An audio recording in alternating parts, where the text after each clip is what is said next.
Hello বন্ধুরা, তোমরা সবাই কেমন আছো? আশা করি ভালো আছো, সুস্থ আছো। তা আমিও ভালো আছি। মৌসুমি অফিসিয়াল চ্যানেলে তোমাদের সবাইকে স্বাগত জানিয়ে আজকে চলে এলাম ডেইলি ব্লগ নিয়ে। তো দেখো, এখন আমি গ্যাস ধরে দিয়েছি আর কড়া বসিয়ে দিয়েছি। আর আজকে আমি কি করব সেটা তোমাদের সাথে শেয়ার করব। তো চলো তোমাদেরকে দেখাই কী কী। তো দেখো বন্ধুরা, আজকে আমি বানাবো পোলাও। তার জন্য দেখো, বাসমতি চাল ভালো করে একটু ভিজিয়ে রেখে দিয়েছি। আর এখানে শসা কেটে নিয়েছি। আর এখানটা আছে আলু, ডিম, আদা রসুন বাটা, টমেটো কুচি, পেঁয়াজ কুচি, তেজপাতা। আর এখানটায় এই যে বিরিয়ানির মশলা ভেজে গুঁড়ো করে নিয়েছি। আর এই যে কড়াতে তেল দিয়েছি। এখন আমি ডিমগুলোকে, এটা গরম হয়ে গেছে, আর এখন আমি নুন দেবো, দিয়ে ডিম তিনটেকে ভেজে নেব।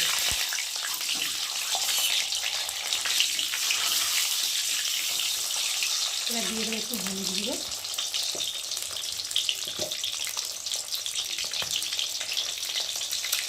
আর একটু দিয়ে দেবো লঙ্কা গুঁড়ো। তাহলে ডিমের কালারটা না একটু সুন্দর হয়।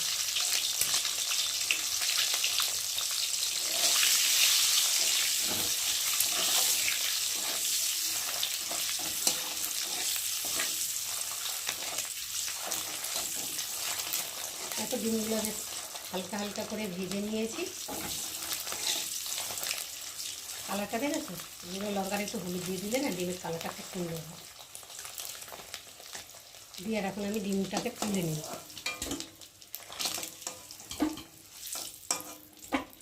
এবার ওই তেলের মধ্যে এখন দিয়ে দেবো আলুগুলোকেও ভেজে নেব।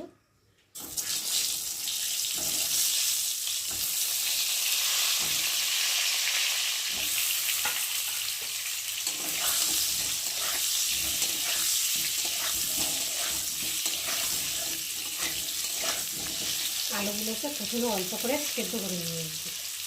নিয়ে এবার আলুগুলো বেশ লাল লাল করে ডিমের মতো করে ভেজে নিয়েছি। আর এখন আমি আলুগুলোকে ডিমের মধ্যেই তুলে নেব।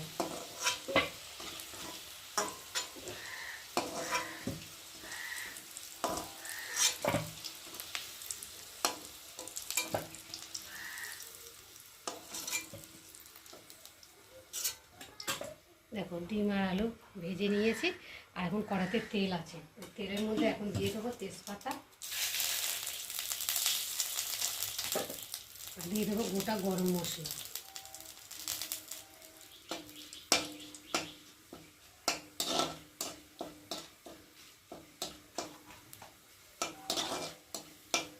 তেজপাতার গরম মশলাটা ভাজা ভাজা হয়ে এসেছে। এবার দিয়ে দেবো কেটে রাখা কুচানো পেঁয়াজ।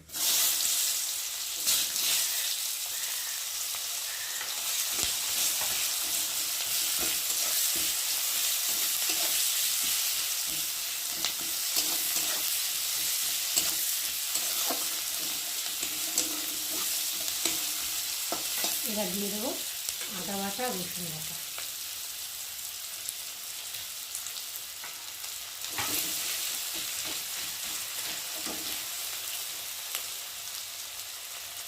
এবার দিয়ে দেবো হলুদ গুঁড়ো।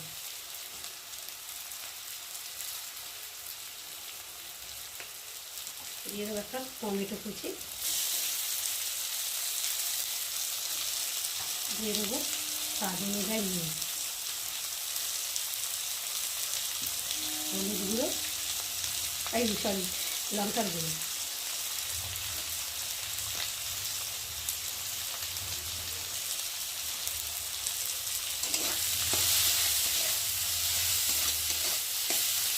দিয়ে মশলাটা ভালো করে কষিয়ে নেব। যতক্ষণ একটা মশলা ভাজা ভাজা গন্ধ থাকবে আমি ততক্ষণ কষাতেই থাকবো। দেখো, বেশ মশলাটা বেশ ভালোভাবে কষিয়ে নিয়েছে, আর মশলা থেকে তেল ছাড়তে শুরু করে দিয়েছে। আর এখন আমি দিয়ে দেবো ভেজে রাখা আলুটা। আলুগুলো মশলার সাথে একটু ভালো করে নেড়ে নেব।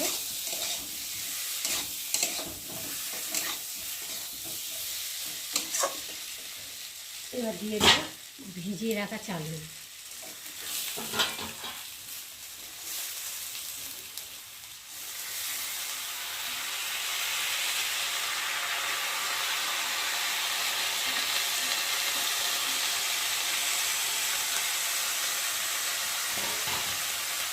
ভালো করে নেড়ে দেবো।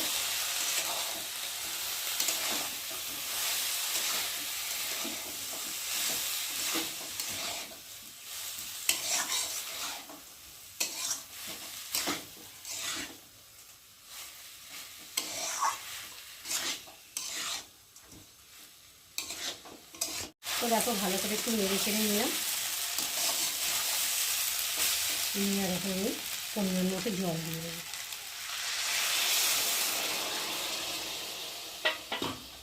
একটু ভালো করে নেড়ে দেবো,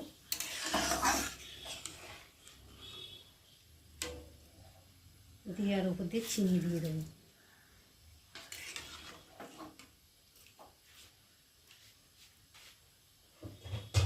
দিয়ে এবার ঢাকা দিয়ে সেদ্ধ করে নেব। তো দেখো বন্ধুরা জল দিয়ে ঢাকা দিয়ে দিয়েছি, আর এবার ঢাকাটাকে খুলবো। তো দেখো ঝোলটা অনেকটাই শুকিয়ে গেছে, আর কালারটা দেখো খুব সুন্দর লাগছে।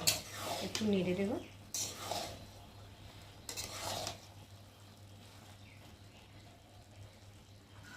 এবার দিয়ে দেবো 3টে ডিম। এবার দিয়ে দেবো বিরিয়ানির মশলা।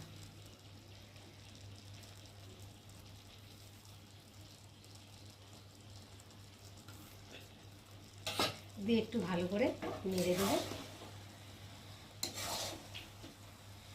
তো বন্ধুরা দেখো বন্ধুরা আমার ডিম পোলাও তৈরি হয়ে গেছে।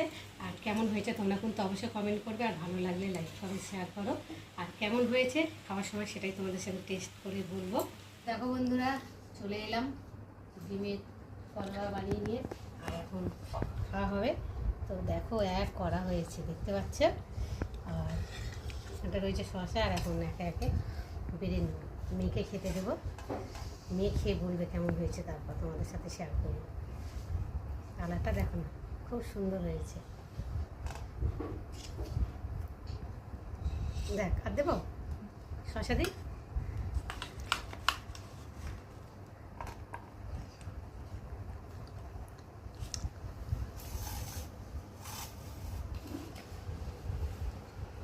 তো দেখো মেয়েকে খেতে দিয়েছি, এখন মেয়ে খেয়ে বলবে কেমন হয়েছে বলো।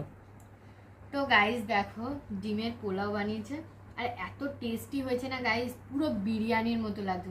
এই খাচ্ছি মনে হচ্ছে পুরো বিরিয়ানি খাচ্ছি, মানে শুধু এক পিস মাংস ফেলে দিলেই পুরো বিরিয়ানি, এত টেস্টি হয়েছে। তো তোমরা যদি এই রেসিপিটা চাও তো মৌসুমি অফিসিয়াল চ্যানেলে গিয়ে বড় ভিডিও দেওয়া আছে, তোমরা দেখে নিও যদি বানাতে চাও। মানে এত টেস্টি হয়েছে তোমাদের সাথে আমি কী বলবো। আর দুপুরবেলায় খিদের টাইমিংয়ে এরকম একটা টেস্টি রেসিপি মানে অসাধারণ লাগে।